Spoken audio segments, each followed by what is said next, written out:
Imagine un peu, passer de ton idée à ton tout premier client qui paye en seulement 8 semaines. Ça paraît fou, non? Eh bien, c'est exactement le défi qu'on va relever ensemble. On va décortiquer cette méthode qu'on appelle le MVP, le produit minimum viable.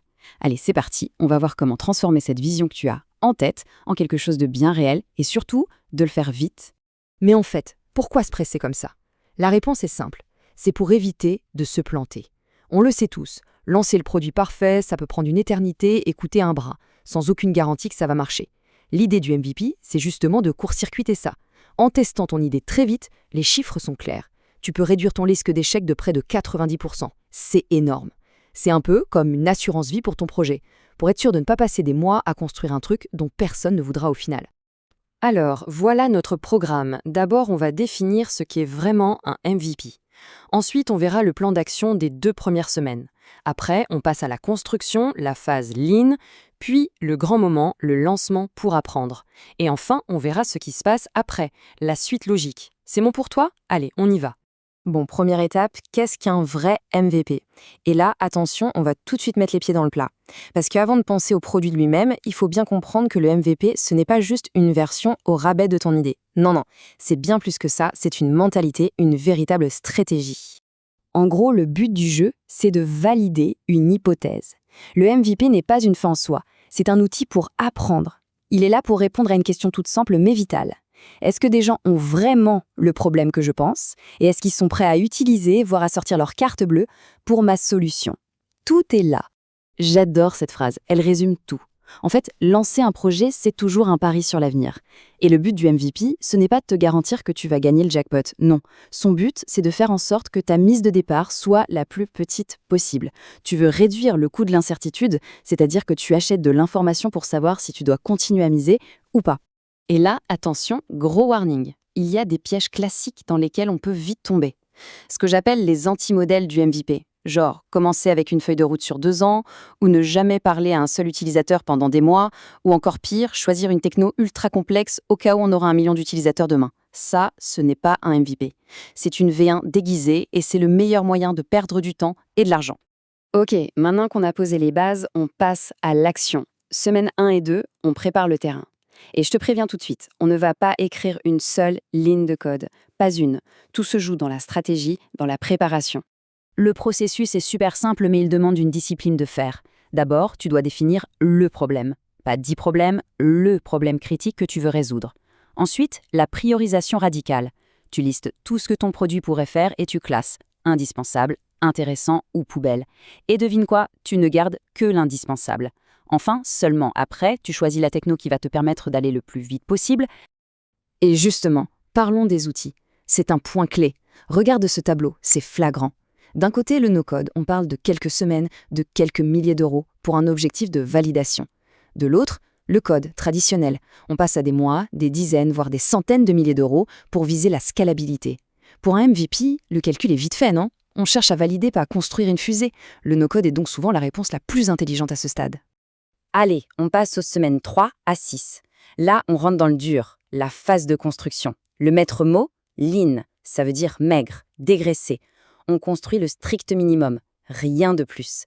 Vitesse, discipline et exécution. Écoute bien cette phrase, elle est incroyable. Un de mes clients a réussi à générer des revenus récurrents, avant même d'avoir développé le moindre produit. Ça semble impossible, hein, et pourtant c'est l'incarnation parfaite de l'esprit MVP. Parce que l'important, ce n'est pas le logiciel, c'est la valeur que tu délivres. Je t'explique. Le client voulait un SaaS super complexe avec de l'IA. Risque énorme. Au lieu de coder, il a utilisé Notion, un simple outil de prise de notes. Il délivrait le service à la main pour ses premiers clients. Et le résultat, il a validé la demande, il a vu que les gens étaient prêts à payer et il a généré du chiffre d'affaires. Tout ça sans une ligne de code. C'est ça la puissance du lean. Alors pour t'aider à rester concentré, voici une petite liste de trucs à bannir de ta V1. Les notifications super avancées, les intégrations avec 50 services tiers, les tableaux de bord analytiques complexes, oublie. Pareil pour les recommandations par IA ou l'app mobile native si une simple app web fait le job. La règle est simple, si ça ne résout pas le problème principal, ça dégage.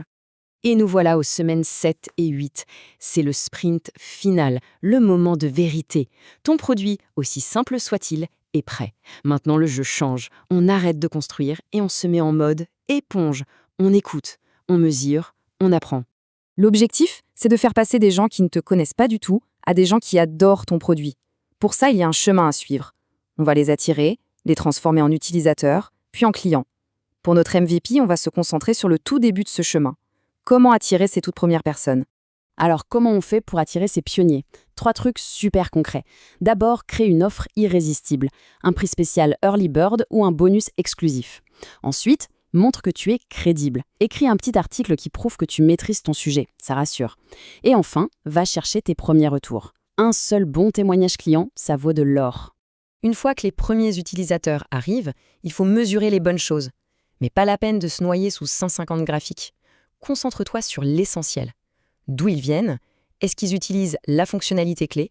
Est-ce qu'ils reviennent? Est-ce qu'ils sont contents? Et, la question qui tue, est-ce qu'ils payent? Avec ces 5 indicateurs, tu as tout ce qu'il te faut. Et voilà, les 8 semaines sont passées, ton MVP est en ligne, tu as tes premières données, tes premiers retours. C'est maintenant que tout se joue. C'est le moment de la grande décision. En gros, tu te retrouves face à 3 chemins. Premier chemin, tout est au vert, les chiffres sont bons. Là, c'est simple, on accélère, on scale. Deuxième chemin, les résultats sont mitigés. Là, on pivote, on ajuste le tir. Et puis, il y a le troisième chemin, les données sont claires, l'idée ne prend pas. Dans ce cas, la meilleure décision, c'est d'arrêter, tout de suite. Et ça, c'est peut-être le point le plus important de toute cette approche. Arrêter un projet après un MVP, ce n'est pas un échec. Je le répète, c'est un immense succès. Pourquoi? Parce que tu viens d'économiser un temps fou et des sommes colossales que tu aurais pu cramer dans un projet qui n'allait nulle part. Le MVP a rempli sa mission à la perfection. Donc, si tu dois retenir une seule chose, c'est cette question. Oublie qu'est-ce que je peux construire. La vraie question à te poser, c'est quel est le strict minimum que je dois construire pour apprendre le maximum de choses? C'est ça la clé. C'est cette mentalité qui va te permettre soit de transformer ton idée en succès, soit de t'en rendre compte très vite pour passer à la prochaine encore meilleure.